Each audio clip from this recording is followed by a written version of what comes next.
Hello. So welcome back everyone. बहुत beautiful subject है money and abundance. इसका काफ़ी रिसर्च किया है हमारे साई करुणा मिशन ने, और उसमें कुछ चीज़ें पता चली है जो मैं आज आपको थोड़ा गाइड करना चाहता हूँ कि वो क्या चीज़ है जिसके वजह से हमें स्ट्रगल बहुत करना पड़ता है। मतलब किसी को अच्छा जॉब नहीं मिलता, किसी को अच्छा बिजनेस नहीं मिलता, या किसी ने पैसे दिए हैं तो पैसे वापस नहीं आते। तो वो क्या चीज़ है, इतना स्ट्रगलिंग सफरिंग क्यों है। और हम देखते हैं कभी कभी इंसान गलत काम करता है, मतलब दारू की दुकान खोल के बैठा है, या वो गैम्बलिंग करता है, सट्टेबाजी करता है, और उसके पास कितने सारे पैसे होते हैं। और हम देखते हैं जो बेचारे मेहनत करते हैं उन्हें पैसे नहीं मिलते। तो आज मैं आपको 5 चीज़ें बताऊंगा, उस पांचों चीज़ों पे थोड़ा ध्यान रखना जो आपको अभी करेक्शन करनी है। पहला करेक्शन आपको बॉडी लेवल पे करना है। बॉडी लेवल पे करेक्शन का मतलब क्या है कि कहीं पे भी आपकी सर्विस लिमिटेड नहीं होनी चाहिए। अगर आप हाउसवाइफ हो तो आप ज जितना दिल से अपने फैमिली मेम्बर की सेवा करोगे तो वो आपको अपने लाइफ में अबंडेंस लेके आएगी। आप कहीं जॉब करते हो तो वहाँ पे आप दिल खोल के जॉब में काम करो, वर्क करो। जैसे मैं जब रामकृष्ण हॉस्पिटल में 95 से 98 जॉब करता था, तब मुझे 750 रुपीज़ का कुछ सैलरी था, और 8 आवर्स का मुझे सैलरी ये टाइम दिया गया था, 8 घंटा ड्यूटी करना। मैं 24 आवर्स ड्यूटी करता था सेम सैलरी पे, 750 रुपीज़ पे। लेकिन वो जो नॉलेज थी वो मुझे आज तक काम आ रही है। आज 25 साल हो गए हैं मैंने वो हॉस्पिटल छोड़े, लेकिन आज भी मुझे वो मेडिकल नॉलेज काम आ रहा है। 45 कंसल्टेंट डॉक्टर के साथ 75 बेड के हॉस्पिटल्स को मैं अकेले टैकल करता था, संभालता था। सभी लोग मुझे कहते थे कि फ़ायदा क्या है, सैलरी तो इतनी मिलने वाली है तो फिर क्यों कर रहा है। मैंने कहा मुझे अपनी नॉलेज बढ़ानी है, मुझे सेवा करनी है। तो ये होता है कि बॉडी लेवल पे आप कभी कोई लिमिटेशंस को डिफाइन नहीं कीजिए, मैं तो इतना ही काम करूँगा, बाकी का तुझे करना है तो कर। क्योंकि भगवान ने अच्छे हाथ पैर दिए हैं, अच्छी एनर्जी दी है, ताकत दी है। जितनी दोगे इतना वापस मिलेगा। आप गुरुद्वारा में जाते हो, देखते हो कितने लोग सेवा करते हैं, लंगर आप खाते हो वहाँ पे, इतना भोजन बनता है, स्वादिष्ट बनता है। शिरडी में जाते हो, वैष्णो देवी में जाते हो, तिरुपति में जाते हो, कितनी सेवाएं करते हैं लोग। आप दादा भगवान के आश्रम में जाओ, आर्ट ऑफ लिविंग के आश्रम में जाओ, ब्रह्म कुमारी के आश्रम में जाओ, कितनी सेवा करते हैं, सारे फिजिकल लेवल पे करते हैं। तो ये बहुत खासियत बात है कि फिजिकल लेवल पे पहले तो हमें बहुत सेवा करनी पड़ेगी, बहुत सर्विस देनी पड़ेगी। तब जाके क्या होगा, आपका पुण्य होगा, आपके अंदर वो एनर्जी आएगी। या तो अगर आपने पिछले जन्म से बहुत पुण्य लाए हैं तो कुछ भी नहीं करोगे तो भी बहुत पैसा आते जाएगा। लेकिन अगर आप ये लाइफ में देखते हो कि भाई मेरे पास आ नहीं रहा है पैसा, इसका मतलब आपके पास इतने पुण्य नहीं है, इतनी बैंक बैलेंस नहीं है, ब्लेसिंग की बैलेंस नहीं है। तो आपको सेवाएं करनी पड़ेगी, अनकंडीशनल सेवाएं करनी पड़ेगी, अपनी फैमिली मेम्बर्स की, अपने प्रोफेशन की, जो भी है अनकंडीशनली सेवाएं करो। ये पूर्वज लोग बहुत करते थे, मैं देखता था कि सुबह सुबह खेतों में जाते थे और ब्रह्म मुहूर्त में, और इतना काम करने के बाद शाम को आते थे, फिर शाम को भजन कीर्तन करते थे, डांस करते थे, सेलिब्रेट करते थे। तो ये एक फिजिकल लेवल पे हमारी एक्टिविटी होनी चाहिए। हम क्या करते हैं, काम करने के बाद फिजिकली हम स्टक हो जाते हैं, मतलब हम टीवी देखने बैठ जाते हैं, मोबाइल लेके बैठ जाते हैं, कोई मतलब फिजिकल मूवमेंट्स नहीं होती है। कोई काम दिखाते बोलते नहीं मैं नहीं करने वाला हूँ, बस मैंने अपना ऑफिस का काम कर लिया है, मैंने अपना ये काम कर लिया है, मैंने स्कूल कॉलेज का काम कर लिया है, अब मैं कुछ काम नहीं करने वाला हूँ। तो ये पहले आपको फिजिकल एक्टिविटीज़ के लिमिटेशंस को पहले बॉन्डिंग निकालनी पड़ेगी। आपके चक्रस जो है, नीचे के जो 3 चक्रस है, वो इसलिए वीक हैं, इसलिए इम्बैलेंस्ड है क्योंकि आप कंडीशनली सब कुछ कर रहे हो। जिस दिन आपने अनकंडीशनली करना सीख लिया, मतलब आपके नीचे के चक्र फ्री हो जाएंगे। पहले के ज़माने में एक छोटे से घर में कितने सारे लोग रहते थे, कितने सारे लोगों का खाना बनता था, कितने छोटे से कमरे में पूरी घर गृहस्थी चलती थी। अभी हमारे पास इतनी स्पेस है, बड़े बड़े घर होते हैं, लेकिन हम किसी को इनवाइट नहीं करते, किसी को आने नहीं देते। राइट। सो ये लिमिटेशंस को पहली बात आप फिजिकल लेवल पे तोड़ना, ये पहला एक्सरसाइज आपके लिए मैं आपको दे रहा हूँ करके। आप ये मत सोचना सामने वाला कदर नहीं करता है, क्या फ़ायदा है। लेकिन वो नहीं करता है तो भी आपकी पुण्याई बढ़ रही है, भगवान आपको देख रहा है। तो आपके अकाउंट में ब्लेसिंग्स कलेक्ट हो रही है। कभी ना कभी कोई एक ऐसा पर्सन आपकी लाइफ में आएगा जो आपको छप्पड़ फाड़ के देगा, दैट इज़ द अबेंडेंस। तब तक आपको वेट करना पड़ेगा, अपने तरफ से आप सर्विस देते रहो। जैसे अभी ये इतने लॉकडाउन कंडीशन में भी कितने पुलिस वाले सेवा दे रहे हैं, कितने डॉक्टर सेवा दे रहे हैं, कितने संस्थाएं वाले सेवा दे रहे हैं। तो इस तरह से ये सेवा कभी भी वेस्ट नहीं जाती, हमेशा ध्यान में रखना, राइट। तो ये पहली चीज़ है। आपने क्रिकेट में भी देखा है, जो ऑलराउंडर रहता है उसकी वैल्यू ज़्यादा होती है। या आपने फिल्म इंडस्ट्री में भी देखा है कि जो इंसान बहुत अलग अलग तरीके के रोल्स करता है उसकी वैल्यू ज़्यादा रहती है। तो यही होता है कि हमें भी मल्टी डायमेंशनल बनना है, हमें मल्टी टैलेंटेड पर्सन बनना है। कितना आपको रिजल्ट मिलता है, कितना आपका प्रॉफिट होता है, ये नहीं देखना, बस आप अपनी तरफ से उसको देते रहना। ये बहुत इंपॉर्टेंट बात है, राइट। ये पहली चीज़ है। दूसरी बात है मेंटल एक्सरसाइज। मेंटल एक्सरसाइज का मतलब क्या है, आप अपनी बिलीफ सिस्टम क्या है पैसों की, ये आप चेंज करना। मेरे कुछ लेक्चर्स है जिसमें मैंने काफ़ी लॉस बताए, वो हम आपको वीडियो फॉरवर्ड कर देंगे। तो आप देखना कि भाई पैसों के बारे में आपने क्या सोच के रखा है, कि भाई पैसा अच्छा है कि बुरा है, पैसा कमाने के लिए कुछ गलत काम नहीं करने पड़ते हैं। ये ऐसी अगर सोच आपने रखी है नेगेटिव, तो पैसा आपके पास नहीं आएगा। पैसों के लिए बहुत सकारात्मक सोच की ज़रूरत है।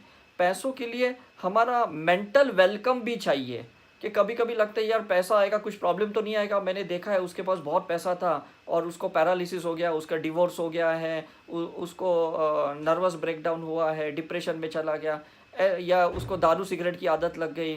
तो मेरे पास पैसा आने के बाद ऐसा तो नहीं होगा, और फिर गलत लोग तो मेरी लाइफ में नहीं आएंगे पैसे आने के बाद। मतलब सबकॉन्शियस में हमने पैसों के बारे में कुछ गलत बिलीव, धारणाएं रखी है। वो धारणाओं को हमें सुधारना होगा।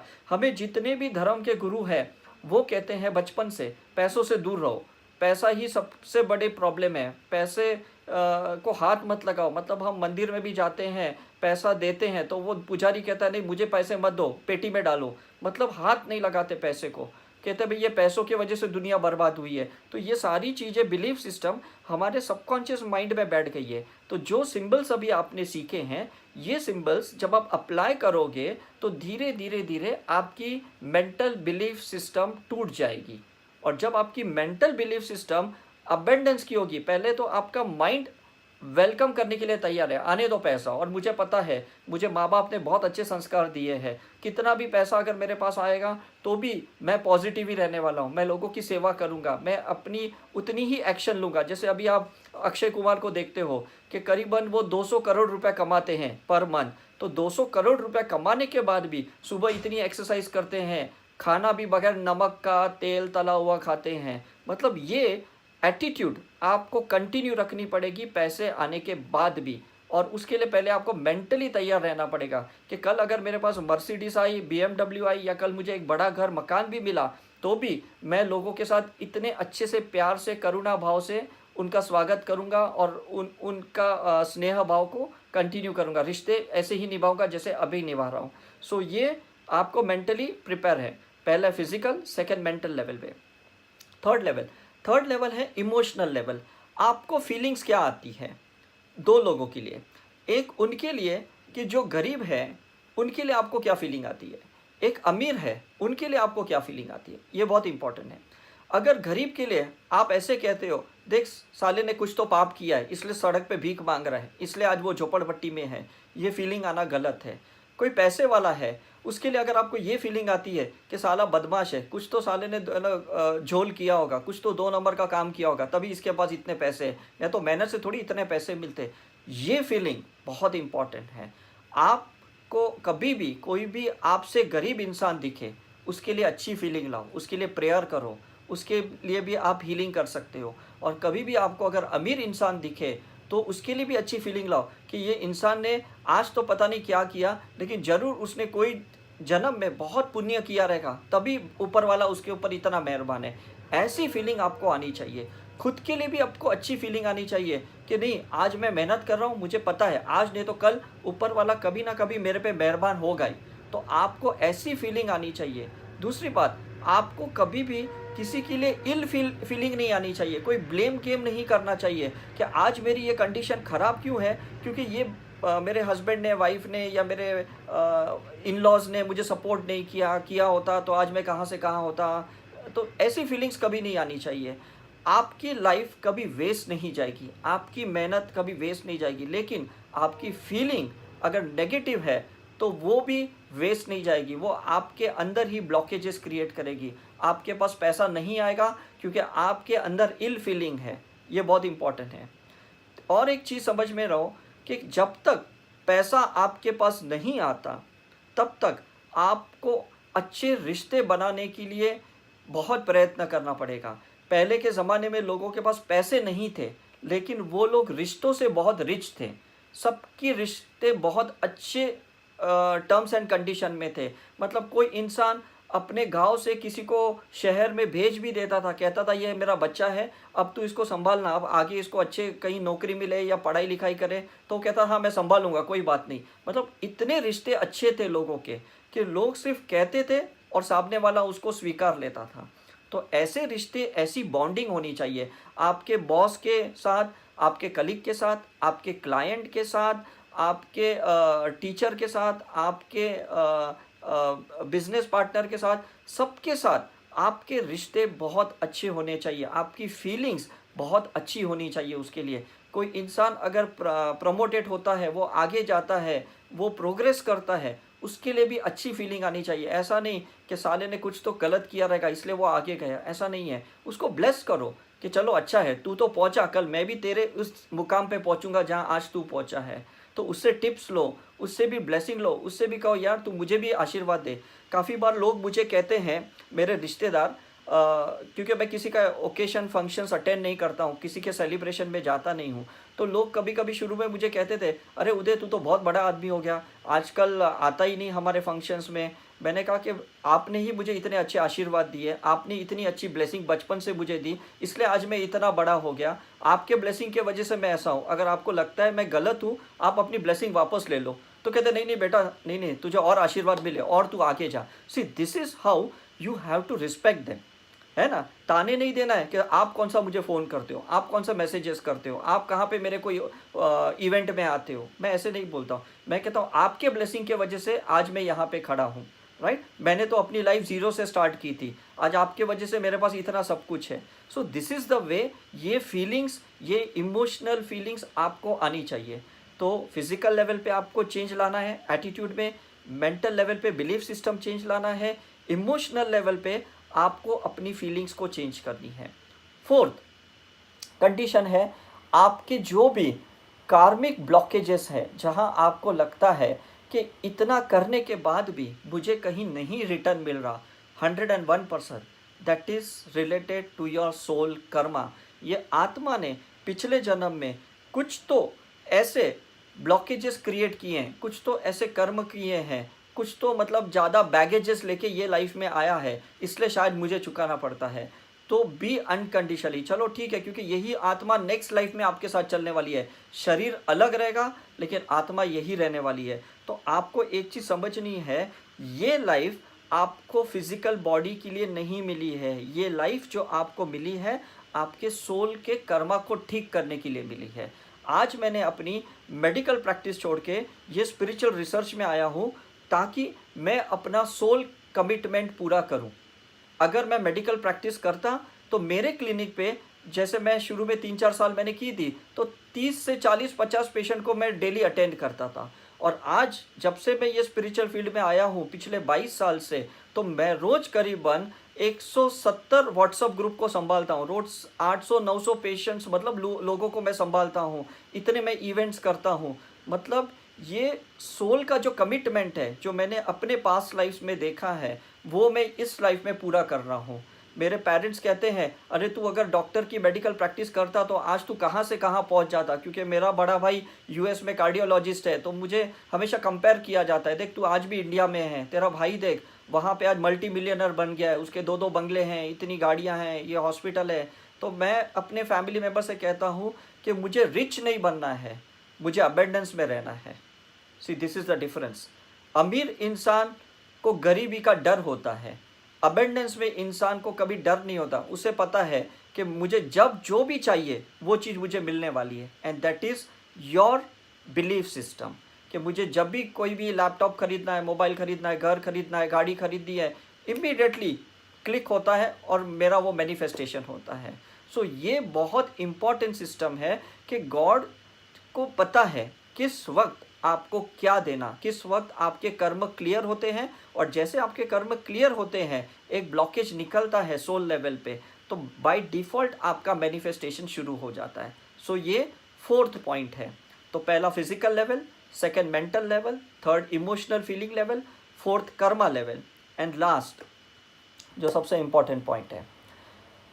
ये इम्पॉर्टेंट पॉइंट इसलिए है क्योंकि जब तक आप ये नहीं समझोगे आप इस दुनिया में सिर्फ एक्सपीरियंस करने के लिए आए हो, आपका पर्पस है एक्सपीरियंस लेना, अनुभव लेना। कोई भी चीज़ को परमानेंटली ऑथराइजेशन करने के लिए आप नहीं आए हो। ये आपको सोल का जो विजडम है उसको आपको रीगेन करना है। मतलब हमारे अंदर जो अभी मेंटल कॉन्शियसनेस है उसको डिवाइन कॉन्शियसनेस तक आने के लिए आपको ये सारी स्पिरिचुअल एक्टिविटीज़ करते ही रहनी होगी। जब तक आप अपनी ये स्पिरिचुअल एक्टिविटी में मैं योगा, मेडिटेशन, हीलिंग सब कुछ इंक्लूड करता हूँ कि ये चीज़ें आपको क्रिएट करनी पड़ेगी। भले आपके पास पैसा है नहीं है, आपके कर्म है या कर्म नहीं है, कमिटमेंट है या नहीं है, इससे कोई लेना देना नहीं है। आपको अपनी स्पिरिचुअल एक्टिविटी कंटिन्यू करनी पड़ेगी जब तक आप इस लाइफ में हो, या जब तक आपकी सोल बार बार जन्म लेती है तब तक आपको अपनी स्पिरिचुअल प्रैक्टिस कभी छोड़नी नहीं है। क्योंकि ये स्पिरिचुअल प्रैक्टिस आपको स्पिरिचुअल एथिक्स को याद दिलाते रहेगा कि भाई मुझे आत्मा के संस्कारों से चलना है।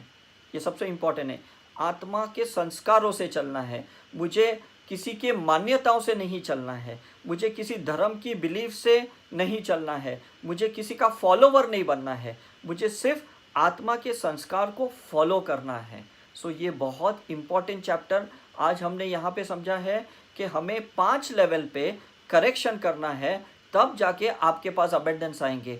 ऐसा नहीं कि सिर्फ आप सिंबल्स डालोगे, इन्वोक करोगे और पैसा आ जाएगा, नहीं, आपके सभी चेंजेस आने होंगे, तब जाके आप अपने आप को इतना अबंडेंस में फील करोगे। आपको ऐसी छोटी मोटी लॉकडाउन कोई परेशान नहीं करेगी। आपको पता है मैं जहाँ पे भी बैठा हूँ मेरा तो काम होने वाला है। क्यों? क्योंकि ऊपर वाला मेरे साथ है, और जब तक आपका और उसका कनेक्शन 1 to 1 है तब तक आपको कोई प्रॉब्लम नहीं।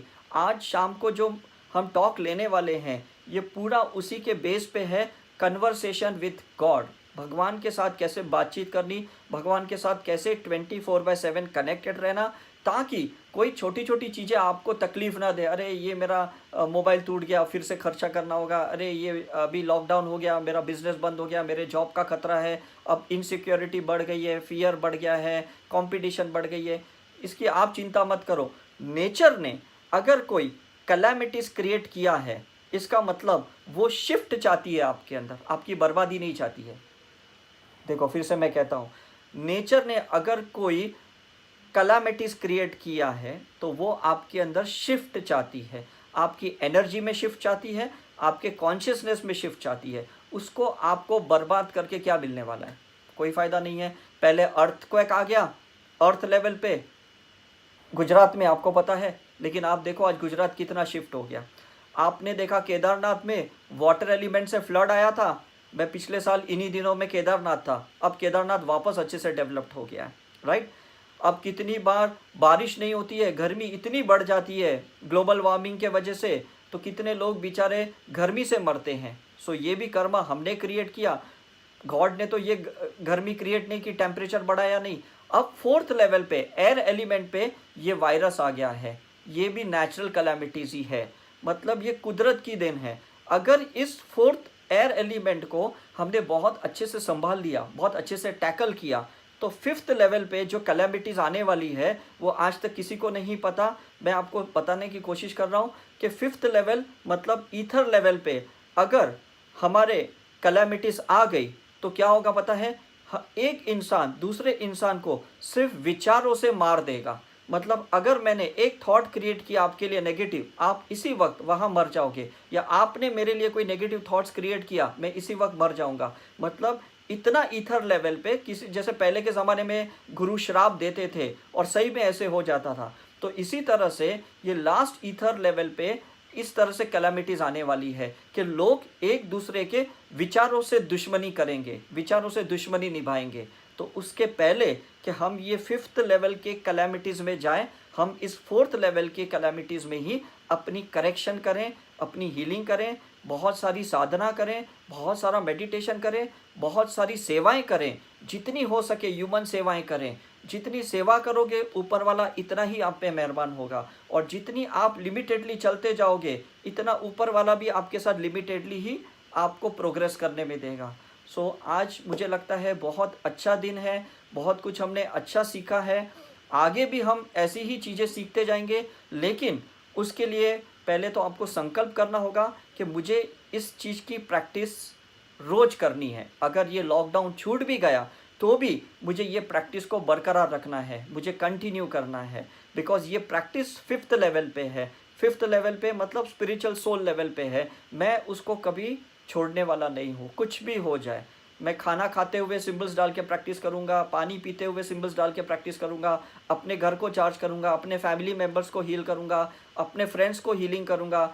मैं जहाँ पे भी जॉब करता हूँ वहाँ पे भी मैं उनकी हीलिंग करूँगा, उन्हें 100% सेवा दूँगा। मैं जहाँ पे पार्टनरशिप करूँगा उससे मैं रॉयल्टी के साथ रहूँगा, होनेस्ट के साथ मैं रहूँगा। तो ये सारी चीज़ें जो आपकी एक्शन है, थॉट है, एटीट्यूड है, बिलीफ है, फीलिंग है, यही चीज़ आपको अबंडेंस में लेके जाएगी। अदरवाइज़ आप वहीं रहोगे जहाँ पहले थे, आपको कोई आगे ले जाने वाला नहीं है अगर आपके अंदर ये चेंजेस नहीं आए तो। So I hope everyone has understood कि अबंडेंस सिर्फ एक सिंबल की प्रैक्टिस नहीं है। अबंडेंस का मतलब है हमें पूरी तरह से 5 लेवल से अपने अंदर वो चेंजेस लाने हैं, तब जाके हमारे अंदर उस गॉड गॉडेसेस के जो कॉन्शियसनेस है, जो उनके संस्कार हैं, वो हमारे अंदर उतर जाएंगे। और जब वो उतर जाएंगे तो हमें कभी किसी चीज़ की कोई फिक्र नहीं है, कोई डर नहीं है। एक चीज़ गई दूसरी चीज़ आने वाली है। ये तो सृष्टि का नियम है, ये विधि का विधान है। कोई एक चीज़ जाती है दूसरी चीज़ चली आती है, right. So there is no end to anything, it's only the cycle form. एक चीज़ गई दूसरी चीज़ आ जाती है। So I hope everyone has enjoyed. So will meet everyone at 6 o'clock sharp. हो सके तो अपने फैमिली फ्रेंड्स सर्कल को भी लाइए, जितने हो सके अपने तरफ से सेवा कीजिए, लोगों को मैसेजेस फॉरवर्ड कीजिए, अच्छे अच्छे गुरुओं के लेक्चर सुनिए, सदगुरु के, दादा भगवान के, ब्रह्म कुमारी के, ऐसे कितने अच्छे अच्छे गुरु आज हमारे इस दुनिया में हैं, कितनी अच्छे ज्ञान देते हैं। बस उस ज्ञान को लेना है, उसको अपने जीवन में उतारना है, तब जाके हमारे जीवन में परिवर्तन आएगा। Thank you very much. See you everyone at 6 o'clock। Take care.